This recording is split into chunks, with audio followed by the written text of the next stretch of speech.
Saturday. Of course, the big story of the night, Eastern Conference Finals, Game 2. Let's take folks out to TD Garden to show what happened in this one.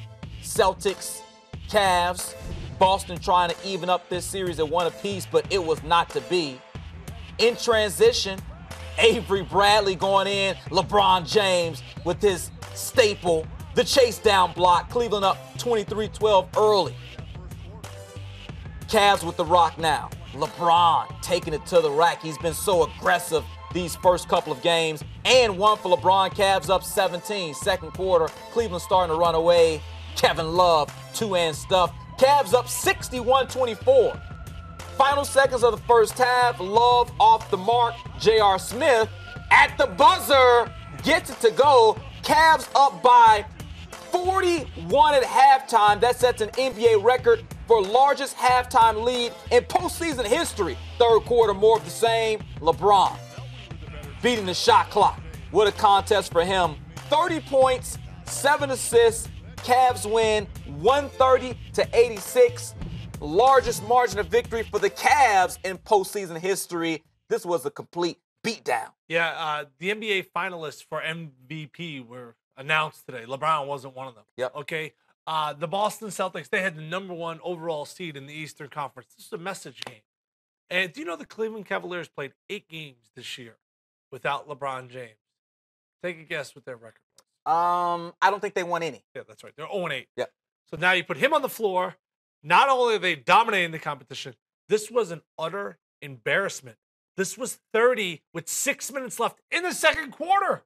I mean, you saw the halftime score. I mean, there's not much more I can add to this. I cannot believe how bad Boston is playing. They look like they've never played basketball before. I'm just shocked that the series against Washington took that much out of them. But Antoine Walker, who knows this organization, who played for the Celtics, who had been around the team all year, was in their locker room in Chicago, and he told us, I'm sure he told you as well, that the Celtics were not concerned about the Bulls. They went out, came back, and won that series. They weren't really concerned about the Wizards, but they knew deep down they could not compete against the Cavaliers. They were really worried about the Cavaliers, were his exact words. And man, he seems to be a prophet. Yeah, it's telling, too, about Isaiah Thomas, star player for the Boston Celtics. Did not make a shot tonight, Tim. Yeah. Not a single shot. No, and ends up getting banged up. That doesn't come back in injury. the game. Yep.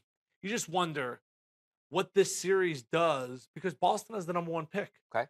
What does this series do for Boston as far as their psyche going forward? You know, are they a Gordon Hayward away, or do they stay with that pick? Next year, you're going to get another high pick again, and do you just keep building for when LeBron's done? I think that's the smartest thing. You know, you try to stay young, so when he's past his prime, then the window opens for you, and it can be a long window if you can have a young core. I think that's your best option. I'm telling you this right now. He can get better. If he starts posting up and not playing so much as on the perimeter, Brady wants to play into his mid-40s. I think LeBron could keep being dominant at the NBA level until he's 42 years old. I think he has 10 more years of being dominant. 10 more years. He makes a mockery of the Eastern Conference. A mockery. I said this 2 years ago. He'll go to 10 straight finals. Are you starting to jump on that bandwagon? I thought that was crazy. I thought that was bananas. I thought that was one of the most ridiculous things I had heard in quite some time. But the fact that he's going to be at 7, I mean, is looking more and more realistic. But to think that he's going to dominate for another 10 years, I'll go with you and say he plays another 10. But to think that he's going to dominate another 10, I won't go that far. We're watching the greatest of all time. He's not there yet, but we're watching the process. Like a butterfly starts off, you know what it starts off as, right? A caterpillar, right? Indeed. And then it goes into the larva, into the whole 9 yards. We're watching the process right now. So no longer the king, he's now the butterfly. Game 3, Sunday at the Q. For the GOAT, yeah. This is the butterfly process.